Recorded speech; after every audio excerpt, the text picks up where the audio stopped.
Hi ಎಲ್ರಿಗೂ ನಮಸ್ಕಾರ. ಇವತ್ತಿನ ವಿಡಿಯೋದಲ್ಲಿ ಬಹಳ ಪವಿತ್ರವಾದ ದಿನ ಅಕ್ಷಯ ತೃತೀಯದ ಬಗ್ಗೆ ನೋಡೋಣ.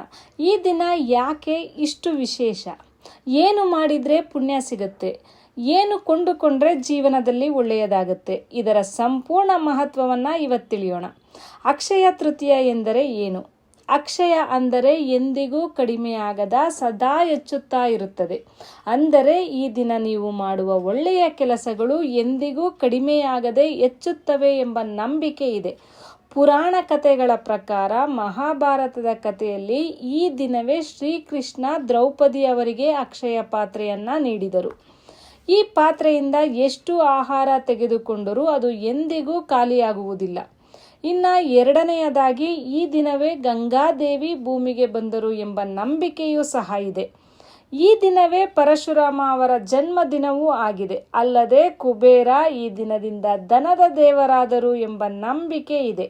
2026ರ ಅಕ್ಷಯ ತೃತೀಯವನ್ನು ಏಪ್ರಿಲ್ 19, 2026 ಅಂದರೆ ಭಾನುವಾರದಂದು ಆಚರಿಸಲಾಗುವುದು. ಇದು ವೈಶಾಖ ಮಾಸದ ಶುಕ್ಲ ಪಕ್ಷದ ತೃತೀಯ ತಿಥಿಯಾಗಿದ್ದು, ಚಿನ್ನ ಖರೀದಿಸಲು ಮತ್ತು ಹೊಸ ಕಾರ್ಯಗಳನ್ನು ಆರಂಭಿಸಲು ಅತ್ಯಂತ ಮಂಗಳಕರ ದಿನವಾಗಿದೆ. ಈ ದಿನ ಗಜಕೇಸರಿ ರಾಜಯೋಗವು ನಿರ್ಮಾಣವಾಗುತ್ತಿದ್ದು, ವಿಶೇಷ ಪೂಜೆ ಮತ್ತು ದಾನಕ್ಕೆ ಹೆಚ್ಚಿನ ಮಹತ್ವವಿದೆ. ಅಕ್ಷಯ ತೃತೀಯದ ಮಹತ್ವವನ್ನು ನೋಡೋದಾದರೆ, ಈ ದಿನ ಮಾಡಿದ ದಾನ, ಪೂಜೆ ಮತ್ತು ಪುಣ್ಯ ಕಾರ್ಯಗಳು ಎಂದಿಗೂ ನಾಶವಾಗದೆ ಅಕ್ಷಯ ಪುಣ್ಯದಂತೆ ನೀಡುತ್ತವೆ. ಈ ದಿನ ಉದ್ಯೋಗ, ಮನೆ ನಿರ್ಮಾಣ, ವಿವಾಹ ಅಥವಾ ಯಾವುದೇ ಹೂಡಿಕೆಗೆ ಈ ದಿನ ಅತ್ಯುತ್ತಮ. ಈ ದಿನ ಏನು ಮಾಡಬೇಕಪ್ಪ ಅಂತಂದರೆ, ಬೆಳಗ್ಗೆ ಬೇಗನೆ ಎದ್ದು ಸ್ನಾನ ಮಾಡಿ ಮನೆಗೆ ಪೂಜೆ ಮಾಡಬೇಕು. ವಿಶೇಷವಾಗಿ ಮಹಾಲಕ್ಷ್ಮಿ ದೇವಿಗೆ ಪೂಜೆ ಮಾಡಬೇಕು. ದಾನ ಮಾಡುವುದು ಬಹಳ ಪುಣ್ಯ. ಅದು ಅನ್ನದಾನ ಆಗಿರ್ಬೋದು, ಬಟ್ಟೆ, ಹಣ ಇತ್ಯಾದಿಗಳನ್ನು ದಾನ ಮಾಡ್ಬೋದು.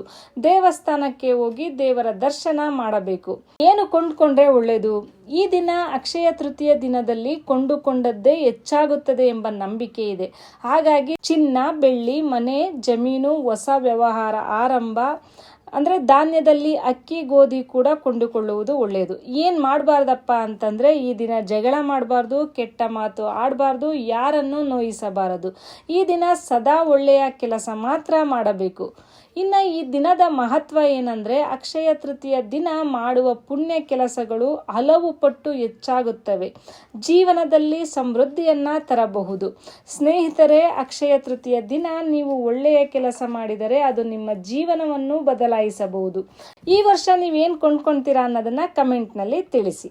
ಹಾಗೆ ಈ ವಿಡಿಯೋ ಇಷ್ಟ ಆಗಿದ್ರೆ ಪ್ಲೀಸ್ ಲೈಕ್ ಮಾಡಿ, ಶೇರ್ ಮಾಡಿ, ಕಮೆಂಟ್ ಮಾಡಿ. ಹೊಸಬ್ರು ಯಾರು ನನ್ನ ಚಾನಲ್ ನೋಡ್ತಾ ಇದ್ರೆ ಸಬ್ಸ್ಕ್ರೈಬ್ ಮಾಡಿಕೊಂಡು ಬೆಲ್ ಐಕನ್ ಹೊಡೆಯೋದನ್ನು ಮರಿಬೇಡಿ.